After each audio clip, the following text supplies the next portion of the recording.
ओम शांति। आज 1/3/2026 की वाणी है।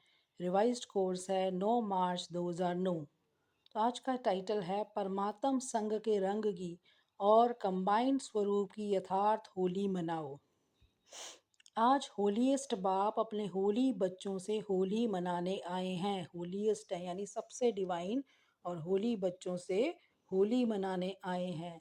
सभी बच्चे होली बच्चे हैं। आप सब भी होली मनाने आए हैं। सोचो, आप होली आत्माओं के ऊपर कौन सा रंग लगा, है ना। बहुत सारे रंग होते हैं, नीले, पीले, हरे। तो बाबा पूछ रहे हैं आपके ऊपर कौन सा रंग लगा जो होली बन गए, जो डिवाइन बन गए। रंग तो अनेक हैं, लेकिन आपके ऊपर कौन सा रंग लगा। तो बाबा प्रश्न पूछ रहे हैं, सबसे श्रेष्ठ रंग कौन सा है जिसे आप होली बन गए। सबसे बड़े ते बड़ा रंग है परमात्म संग का रंग, है ना। परमात्मा के संग का रंग लगना सबसे बड़ा रंग है, जिसके ऊपर कोई रंग नहीं चढ़ता। तो परमात्म संग का रंग लगने से सहज होली बन गए, क्योंकि परमात्म संग अविनाशी संग का रंग है, और रंग तो थोड़े समय के लिए होता है ना। तो बाबा का जो संग है, परमात्मा अविनाशी है, तो परमात्मा के संग का रंग भी अविनाशी है। तो बाबा ने कहा दूसरे रंग तो थोड़े समय के लिए होते हैं, लेकिन परमात्म जो संग का रंग है वो अविनाशी है। लेकिन परमात्म संग का रंग लगने से सहज ही होली अर्थात पवित्र बन गए। आत्मा का रंग अपवित्रता से पवित्र बन गया, क्योंकि आप सबने परमात्मा को अपना कंपेनियन बना लिया।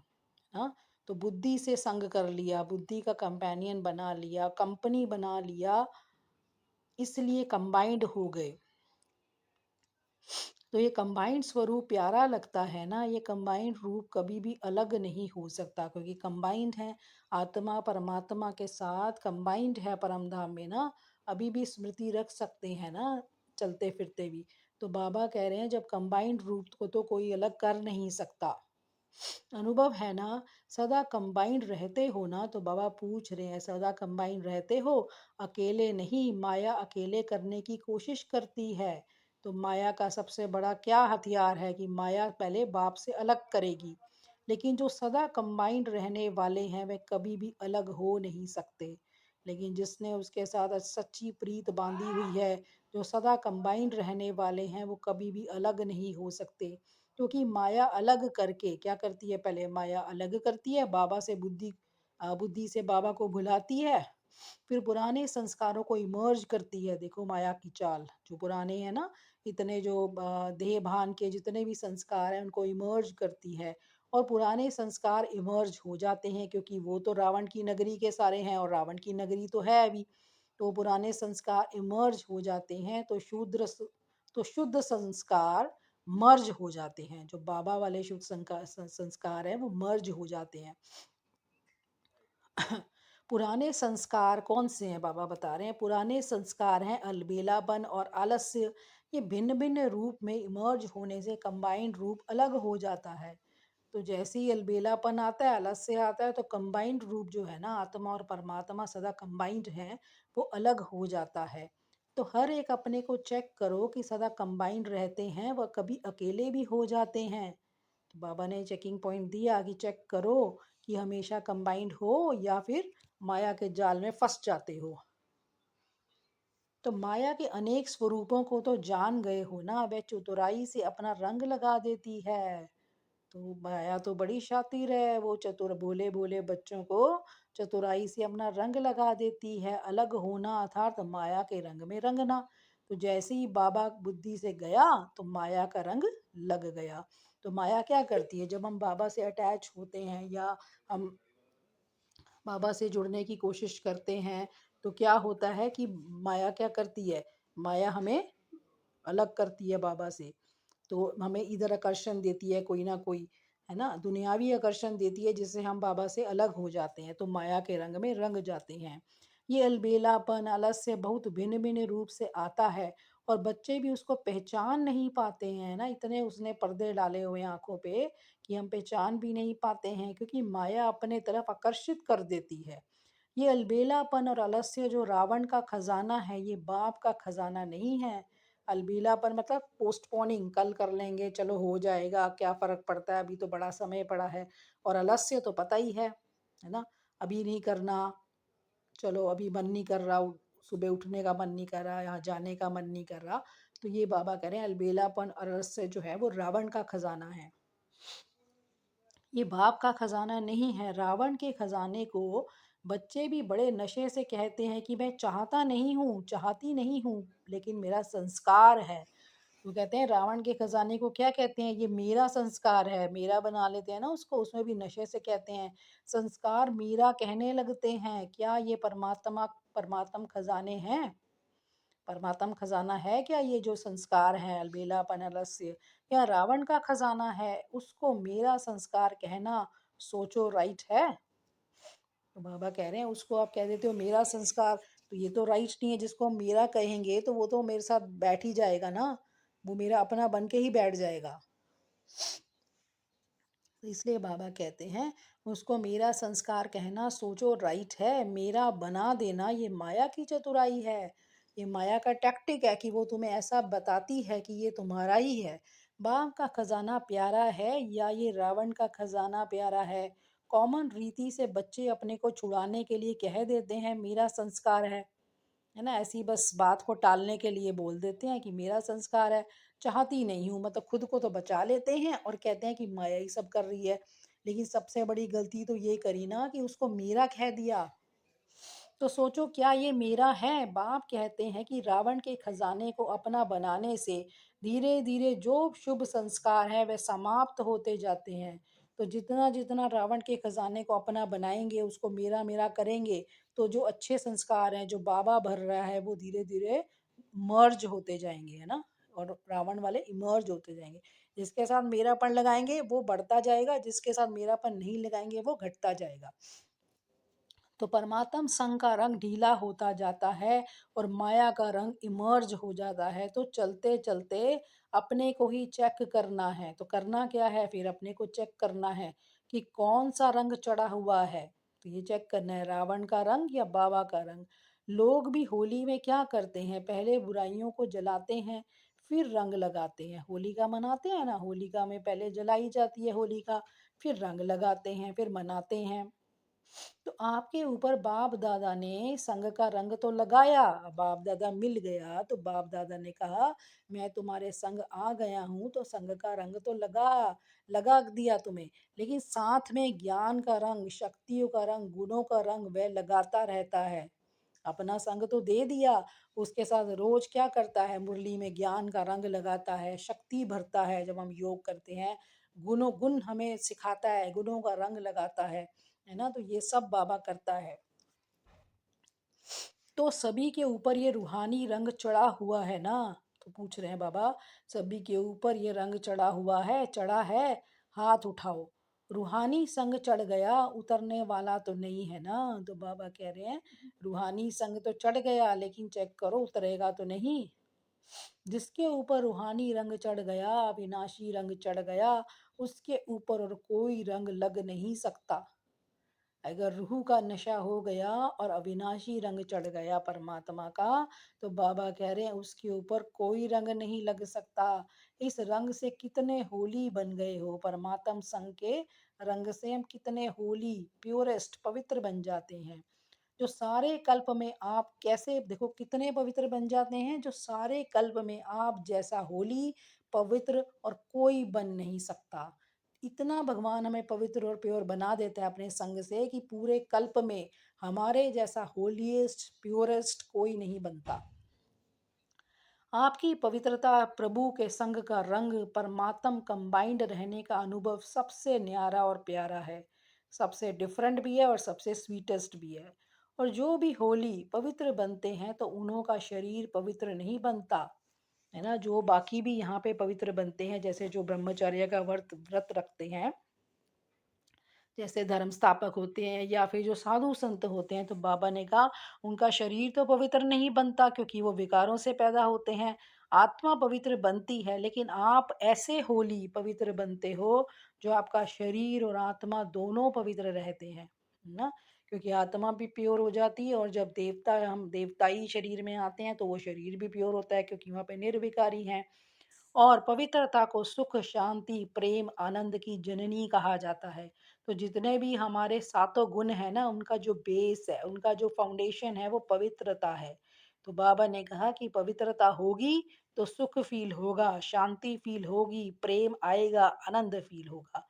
तो उसकी मदर है ये पवित्रता।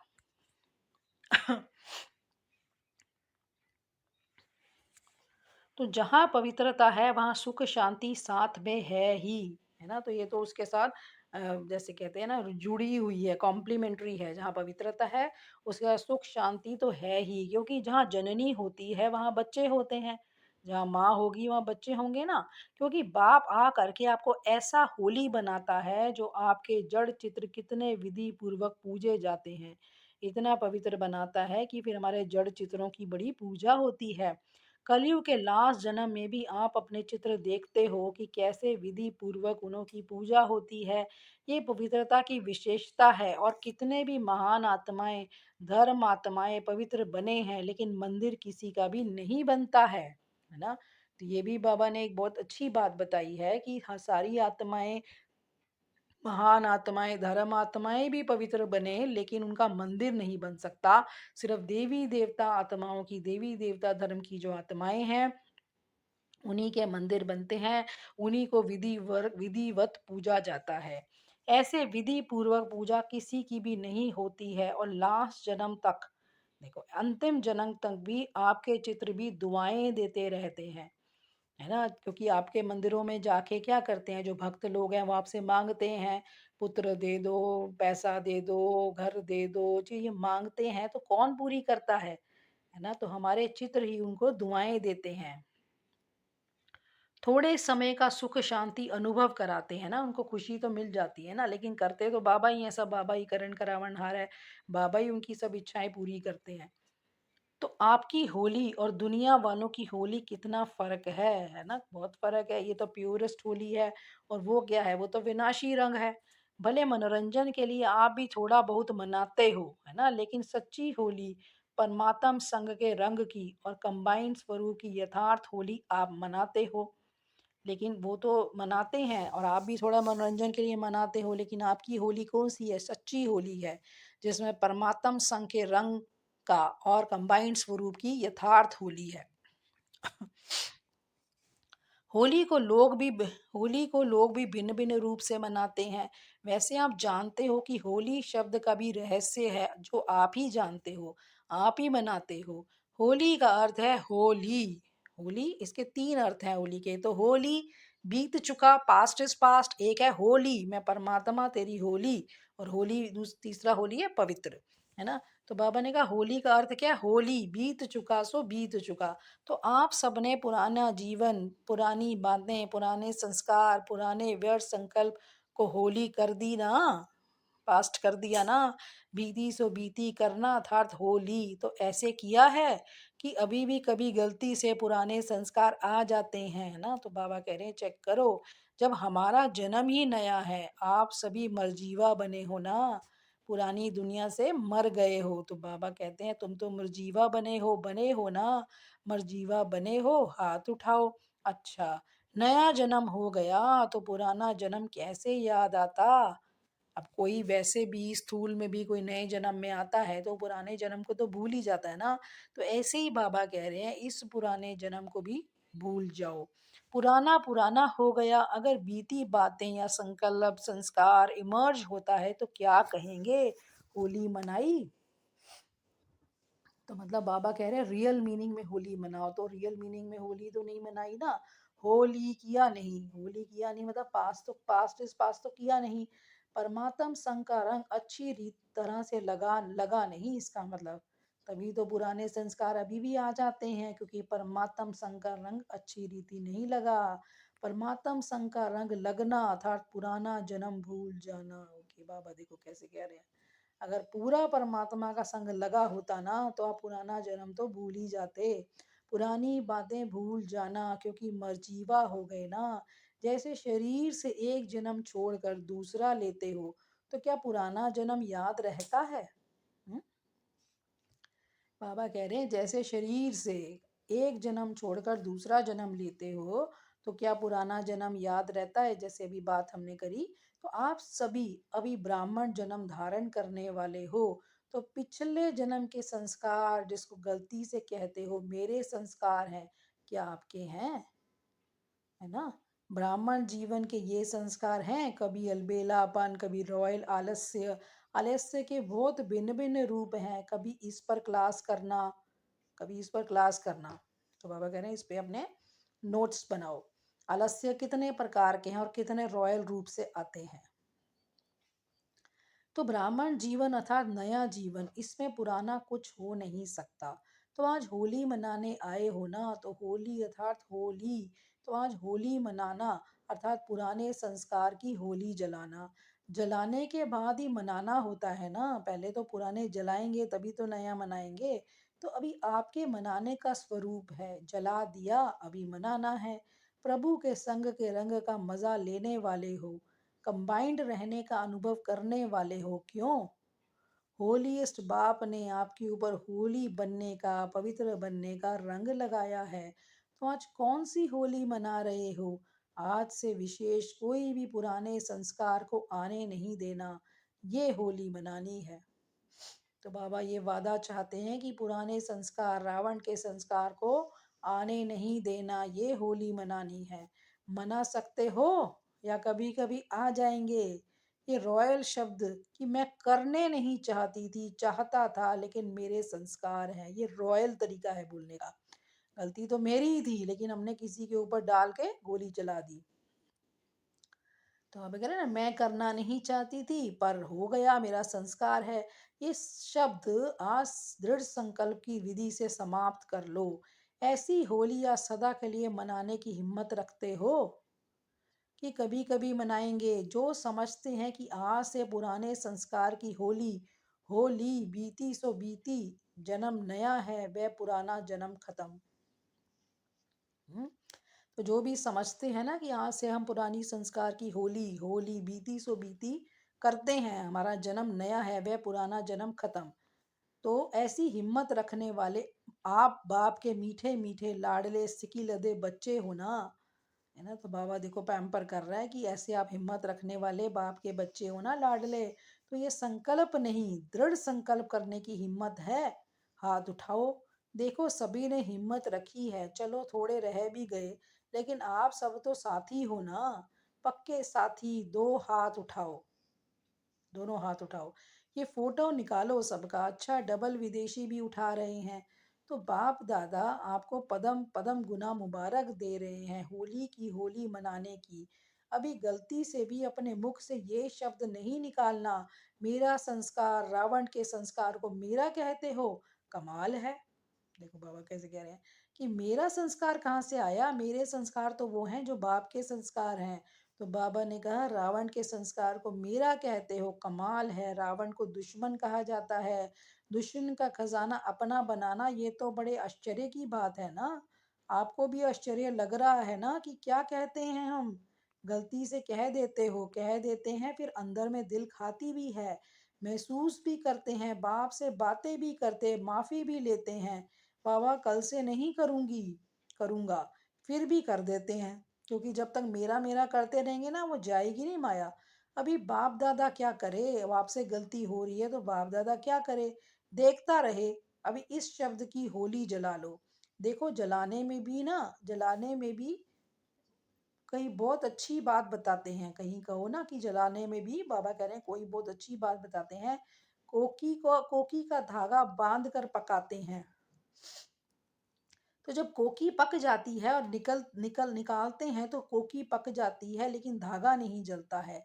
ये निशानी भी आपने जो पहला पाठ पढ़ा है ना कि आत्मा अविनाशी है और शरीर विनाशी है, उसकी बना दी है। तो बाप दादा देखते हैं कि ये त्योहार या शास्त्र बनाने वाले बच्चों की भी कमाल कम नहीं है। जिन बच्चों ने ये त्योहार और शास्त्र बनाए हैं उनकी भी कमाल नहीं है। हमारे संगम के सारे जो हमने जितने भी धारणाएं करी, जो हमारा जितना भी ज्ञान था उसी का लेके बना दिया। तो यह तो वह भी बाप के बच्चे ही, लेकिन बा आपको सिकी लदे। तो मैंने कहा वो भी बाप के बच्चे हैं, लेकिन आप तो सिकी लदे हो, बड़ी देर बाद मिले हो, 5,000 वर्ष बाद मिले हो। तो भल उसमें आटे में नमक है, लेकिन बनाया बड़ा रमणीक है, इंटरेस्टिंग बनाया है। आप देखो हर त्योहार का यादगार बनाया है, लेकिन कई बातें जो सूक्ष्म है उसको स्थूल रूप दे दिया है। बनाए तो हैं सारे यादगार रूप में त्योहार, लेकिन जो सूक्ष्म चीजें थी, जो सिंबॉलिक चीजें थी, उसको स्थूल रूप दे दिया। लेकिन यादगार तो बनाया है ना, भक्ति में भी कम तो नहीं किया। भक्ति ने द्वापर कलयुग में फिर भी कुछ ना कुछ स्मृति की बातें रखी, अति विकारी बनने से बचाया। तो ये भी बाबा कह रहे हैं अच्छी बात थी कि भक्ति ने द्वापर में और कलयुग में विकारी अति विकारी होने से बचाया। तो बाप दादा यह सामग्री त्योहार या शास्त्र बनाने वालों को भी उनका फल देता है। फिर भी भक्ति में कुछ तो याद करते हैं, विकारों से थोड़े टाइम के लिए बच जाते हैं। जैसे लोग 9 दिन का नवरात्र रखते हैं, तो 9 दिन तक वो विकारों से बच जाते हैं। तो आपने आज कौन सी होली मनाई, कौन सी होली मनाई? होली, सबको हो होली। ऐसे करो हाथ का इशारा, होली जैसे कहते हैं ना, हाथ को पीछे। होली पक्का है ना? मनाया मनाया, अच्छा फिर कल माया आएगी, क्योंकि माया भी सुन रही है ना, माया भी सुन रही है ये क्या तैयारी कर रहे हैं। तो बाबा कह रहे हैं माया कल आएगी, लेकिन आप ऐसे नहीं करना, अपनी ओर नहीं बुलाना उसको, है ना, माया को अपनी ओर नहीं बुलाना। मजा है ना इसमें, मजा है ना, तो मजे में रहना ना। बाप को याद रखना, तो बाप हमें कितना रूहानी रंग डाल रहा है, जिससे आप होली हंस बन गए। तो बाबा हम पे रूहानी रंग डाल रहा है, जिससे हम क्या बन गए? पवित्र हंस जैसे प्योर बन गए। होली हंस अर्थात निर्णय शक्ति वाले होली हंस। कोई भी काम करो ना, तो एक सीट फिक्स कर लो, पहले उस सीट पर सेट हो फिर निर्णय करो। देखो बाबा कितना अच्छा बता रहे हैं कि कोई भी आपने काम करना है, तो एक सीट, यानी कौन सी सीट है? आत्मा की भ्रिकुटी पे, है ना। तो अपनी सीट पे बैठ जाओ, आत्मा रूपी सोल कॉन्शियस की सीट पे बैठो, और पहले उस सीट पर सेट हो जाओ, अच्छे से सोच लो मैं आत्मा हूँ, फिर निर्णय करो। तो वह सीट जानते हो? वह सीट है त्रिकालदर्शी की सीट। तीनों काल जान के, आदि मध्य अंत को जान के करो, निर्णय करो। पहले त्रिकालदर्शी की सीट पर सेट हो, तीनों कालों को देखो, सिर्फ वर्तमान नहीं देखना। देखो बाबा कैसे बता रहे हैं, सिर्फ वर्तमान नहीं देखना, आदि मध्य अंत तीनों कालों को देखो। तीनों काल में फायदा है या नुकसान है ना। कोई भी कर्म हम कर रहे हैं, तो बाबा कह रहे हैं उसके लिए आप डिसीजन ले रहे हो, तो तीनों काल देखो, आदि मध्य अंत को। तो बाबा कह रहे हैं कई बच्चे बड़े चतुर हैं, चतुराई सुनाऊं? तो बाबा कह रहे हैं मैं बच्चों की चतुराई सुनाऊं? क्या कहते हैं, इस काम को चलाना था ना, इसलिए काम चला लिया। हम्म? कोई काम करना होगा तो उसको काम चलाना था, मतलब ऐसे बस टाइम पास करना था तो कर लिया। बाकी मैं समझता हूँ करना नहीं चाहिए, लेकिन कर लिया, वैसे बताते हैं रॉयल भाषा में। लेकिन कर लिया तो कर्म का फल तो मिलेगा ना। तो बाबा ने वही कहा, जब करने लगे थे उससे पहले तीनों कालों का सोचना था ना, कि अब जो मैं प्रेजेंट में करूंगी उसका फ्यूचर मुझे मिलेगा ही। और जो मेरे को प्रेजेंट में बाहर से आ रहा है, बाहर से मेरे को जो भी परिस्थिति आ रही है, जो भी पेपर आ रहा है, वो क्या है? वो मेरे पास्ट का कर्म आ रहा है, जो मैंने पास्ट में किया था उसका मेरे सामने आ रहा है। लेकिन अब जो मैं करूंगी, अब जो मेरा डिसीजन होगा, वो मेरे को फिर फ्यूचर में मिलेगा। तो वही बाबा कह रहे हैं कि आप सोचते हो कि करना नहीं था, करना नहीं चाहिए था, पर कर लिया। तो बाबा कह रहे हैं कर लिया तो कर्म का फल तो मिलेगा ना। तो चतुराई नहीं करनी है, बाप को भी बहुत रिझाते हैं, बाप को भी ज्ञान सुनाते हैं, गलती करते हैं ना, फिर बाप दादा को ऐसी कैसी बातें सुनाते हैं।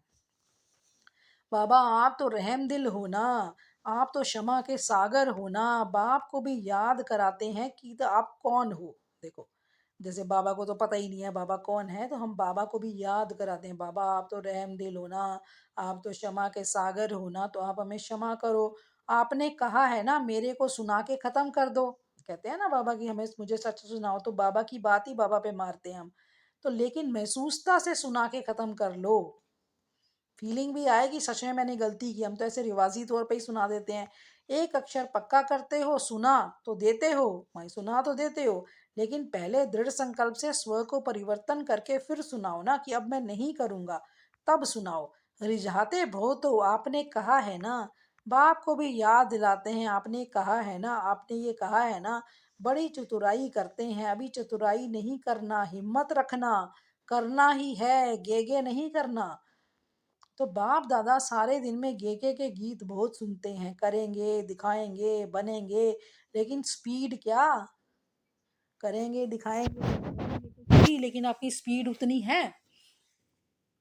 तो गेगे वाले बाप के साथ चलेंगे क्या? तो बाबा पूछ रहे हैं, गेगे वाले तो बाप के साथ चलेंगे क्या? बाप तो एवर रेडी है ना, बाबा तो रेडी है, और गेगे वाले एवर रेडी तो नहीं हुए, अभी अभी करना है, फ्यूचर में बोलते हैं ना, करेंगे करेंगे देखेंगे, तो मीन्स फ्यूचर हो गया, तो रेडी तो नहीं हुए, प्रेजेंट में रेडी तो नहीं हुए ना। तो बाप के साथ कैसे चलेंगे, देखते रहेंगे बाप के साथ जा रहे हैं, बस देखते ही रह जाएंगे कि बाप के साथ जा रहे हैं। बाप का एक एक बच्चे से पदम गुना प्यार है, बाप नहीं चाहते कि मेरे बच्चे और साथ नहीं चले, है ना, तो बाबा को लव है ना, इसलिए बाबा कहता है। तो जब घर लौटने का समय आ गया है तो क्या घर नहीं चलेंगे, क्योंकि घर जाके फिर राज्य में आना है। घर नहीं चलेंगे साथ में तो ब्रह्मा बाप के साथ राज्य में भी नहीं आएंगे, फिर पीछे आएंगे, है ना। साथ जाएंगे तो साथ आएंगे, नहीं तो पीछे आएंगे। तो आपका वायदा क्या है, क्या वायदा है आपका कि साथ चलेंगे या आ जाएंगे? अब इसमें भी गे आ गया, हमारे साथ चलोगे आ जाएंगे, इसमें भी गे लगाएंगे, पहुंच जाएंगे, देखना बाबा जरूर पहुंच जाएंगे, तो ये भाषा भी समाप्त करो। अच्छा, सभी चारों ओर के बच्चों को भी बाप दादा देख रहे हैं कि दूर बैठे भी साइंस के साधन द्वारा मेजोरिटी स्थानों में सेंटर्स पर वे भी बाप दादा को देखते रहते हैं। साइंस के साधन है, टीवी वगैरह पे देखते हैं ना। आप टोली खाते हो ना, तो वह भी टोली बांटते हैं। तो सभी को बाप दादा भी देख रहे हैं कि कैसे दूर बैठे नजदीक का अनुभव कर रहे हैं। तो चारों ओर के बच्चों को भी सदा बाप समान संपन्न और संपूर्ण बनना है, इस संकल्प को धारण किए हुए हैं, और दृढ़ता का बल समय प्रति समय इस संकल्प को देते रहते हैं। ऐसे चारों ओर के शुभ संकल्प धारण करने वाले, साथ साथ बाप की आशाओं को पूर्ण करने वाले आशाओं के सितारे, साथ साथ दादी के बोल, कर्मातीत होना ही है, होना ही है, होना ही है, और मम्मा के ये बोल कि सदा जो करना है सो आज करना है, कल पर नहीं छोड़ो, और दादी के ये बोल अब घर चलना है, ये कानों में गूंजना चाहिए, ये सारी बातें हमारे कानों में गूंजनी चाहिए। बार बार अब घर चलना है, ये बात हमारे दिमाग में घूमनी चाहिए। तो धुन लगा दो, कर्मातीत होना है, अब घर चलना है ना। तो क्या है, कर्मातीत होना है और घर चलना है, इसकी धुन लगा दो। ये बोल बार बार स्मृति में लाने वाले समर्थ आत्माओं को बाप दादा का होली बच्चों को होली की मुबारक हो। ये बोल बार बार स्मृति में लाने वाले समर्थ आत्माओं को बाप दादा का होली बच्चों को होली की मुबारक हो। और साथ में सभी को बाप दादा पहले ही मधुबन के घेवर देते हैं ना होली में, कि पहले सभी मुख खोलो और घेवर खाओ, खाया। तो सभी का बहुत बहुत पदम गुना, बाप दादा और एडवांस पार्टी के सर्व बच्चों का याद प्यार और बाप को नमस्ते, है ना। तो हम रूहानी बच्चों की रूहानी बाप दादा को नमस्ते। वरदान दिया बाबा ने, सर्व आत्माओं के प्रति स्नेह और शुभ चिंता की भावना रखने वाले देही अभिमानी भव। जैसे महिमा करने वाली आत्मा के प्रति स्नेह की भावना रहती है, ऐसे ही जब कोई शिक्षा का इशारा देता है तो उसमें भी उस आत्मा के प्रति ऐसे ही स्नेह की, शुभ चिंतन की भावना रहे कि ये मेरे लिए बड़े से बड़ा शुभ चिंतक है ना। तो मतलब जैसे हमारी कोई महिमा करता है तो हमें उसके साथ बड़ा अटैचमेंट हो जाती है, स्नेह हो जाता है कि ये तो मेरी बड़ी, मेरे को अप्रिसिएशन देते हैं, मेरे को मोटिवेट करते हैं। तो ऐसे ही बाबा कह रहे हैं, जब कोई आपको शिक्षा भी देता है कि आपको आपको ठीक करता है, आपको रेक्टिफाई करता है कि आप यहाँ गलत कर रहे हो, इसको थोड़ा ठीक कर लो, है ना, तो उसमें हम बुरा मान जाते हैं, हमारी ईगो हर्ट हो जाती है, हमें देह अभिमान में हमारे एक ठेस सी पहुंचती है कि मेरे को सिखा रहे हैं, क्योंकि देह अभिमान क्या कहता है, मेरे को तो सब पता है, मैं तो राइट हूँ, है ना। तो क्या होता है उसमें, तो जब कोई शिक्षा का इशारा देता है तो उसमें भी उस आत्मा के प्रति जो हमें शिक्षा दे रहा है उसके प्रति भी हमारा सेम ही प्यार हो जो कि महिमा करने वाले के प्रति था। शुभ चिंतन की भावना उनके प्रति भी यही हो। कि ये हमारे शुभ चिंतक हैं ना, कि ये मेरे लिए बड़े से बड़े शुभ चिंतक हैं, ऐसी स्थिति को कहा जाता है देही अभिमानी।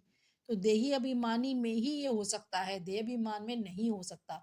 क्योंकि देह अभिमान जो होता है ना, वो उसी को पसंद करता है जो उसकी देह अभिमान को बूस्ट करता है, जो उसके देह अभिमान को कहते हैं ना उसको सहलाता है, उसके देहाभिमान को बढ़ाता है ना, उसके ईगो को बूस्ट करता है, उसी को देहाभिमान पसंद करता है। लेकिन देही अभिमानी क्या है कि सारी उसको पता होता है कि मैं भी आत्मा, ये भी आत्मा।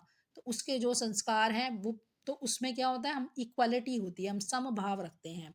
तो अगर देही अभिमानी नहीं है तो ज़रूर अभिमान है, एक तो अभिमान होगा ना, या देहाभिमान होगा या देही होगा, तो देही नहीं है तो ऑब्वियसली देहाभिमान है। अभिमान वाला कभी अपना अपमान सहन नहीं कर सकता। ये सबसे बड़ी निशानी है देह अभिमान की, कि अगर उसने शरीर पे अभिमान किया हुआ है, शरीर के फीचर्स पे, अ, शरीर की क्वालिटीज़ पे, शरीर की सुंदरता पे, या फिर मैं बहुत समझदार हूँ, मैं अपनी इंटेलिजेंस पे, किसी भी चीज़ पे अगर उसका जो भी उसने यहाँ से एक्वायर करी हैं चीज़ें इस दुनिया से, वहाँ उन पे उसका अभिमान है, तो वो कभी भी अपमान सहन नहीं कर पाएगा। ठीक है? तो स्लोगन दिया बाबा ने, सदा परमात्म प्यार में खोए रहो तो दुखों की दुनिया भूल जाएगी, है ना? तो या दुनिया याद आएगी या परमात्मा याद आएगा। तो जब परमात्मा के प्यार में खोए रहेंगे तो परमात्मा तो क्या है? सुख का सागर है, शांति का सागर है, प्यार का सागर है। तो क्या होगा? हम भी उसके प्यार में खोए रहेंगे और इन गुणों से भरते रहेंगे, तो हमें दुःख की दुनिया तो याद ही नहीं आने वाली। तो व्यक्त इशारा आज से नए व्यक्त इशारे शुरू हुए क्योंकि मार्च शुरू हो गया है। फर्स्ट मार्च का क्या टाइटल है अब इशारों का? निश्चय के फाउंडेशन को मजबूत कर सदा निर्भय और निश्चिंत रहो। तो क्या बोला बाबा ने? जब कोई बड़े के हाथ में हाथ होता है तो छोटे की स्थिति बेफिक्र निश्चिंत होती है ना। जैसे हमारे पेरेंट्स होते हैं, जब हमारे पेरेंट्स कोई भी हमारे ऊपर बड़ा है तो हम देखते हैं ना वो संभाल लेगा, बैठा है ना, तो हम कितने निश्चिंत होते हैं। जैसे बच्चा अपने माता पिता के बल होते हुए तो कितना निश्चिंत होता है, बेफिक्र होता है। आपको निश्चय है कि हर कर्म में तो हमें किसका नशा है कि भगवान हमारा साथी है। तो बाबा कह रहे हैं आपको निश्चय है कि हर कर्म में बाप दादा मेरे साथ भी है और हमारे इस अलौकिक जीवन का हाथ उनके हाथ में है। तो हमें निश्चय होना चाहिए कि हर कर्म में बाप दादा हमारा साथी है और इस जन्म ब्राह्मण जन्म का जो जीवन है उसका हाथ उनके हाथ में है, अर्थात जीवन उनके हवाले है, वो जाने जैसे मेरे जीवन को चलाएं। तो जिम्मेवारी उनकी हो जाती है। आप समर्पण भाव रखो तो बाबा अपनी जिम्मेवारी जरूर निभाएगा, बाबा आपकी जिम्मेवारी जरूर लेगा। अगर आप उस पर छोड़ोगे तो, नहीं छोड़ोगे तो वो भी नहीं लेगा, है ना। तो आपको छोड़नी पड़ेगी, आपको उस पे समर्पण भाव रखना पड़ेगा, आपको उसके ऊपर उसके रहते हुए बेफ़िक्र रहना पड़ेगा। तो बाबा कह रहे हैं सभी बोझ बाप के ऊपर रख अपने को हल्का कर दो। ये करोगे तो सदा निश्चिंत रहेंगे और हर कार्य एक्यूरेट होगा। देखो, एक्यूरेट भी होगा। क्यों? चिंता जब हम करते हैं तो चिंता में हमें क्या होती है? हड़बड़ाहट होती है, टेंशन होती है, ये भी करना है, वो भी करना है, वो भी करना है, तो सब उसमें से गड़बड़ी होता है काम। लेकिन अगर हम निश्चिंत होंगे, हमारी जो स्थिति है वो काम होगी, एकदम एकदम संयमित होगी, तो क्या होगा? हम सोचेंगे भगवान बैठा है, अपने आप करेगा, हम निश्चिंत भी रहेंगे और हमारा कार्य भी एक्यूरेट होगा। तो ये थी आज की व्यक्त मुरली। बाबा ने आज बड़े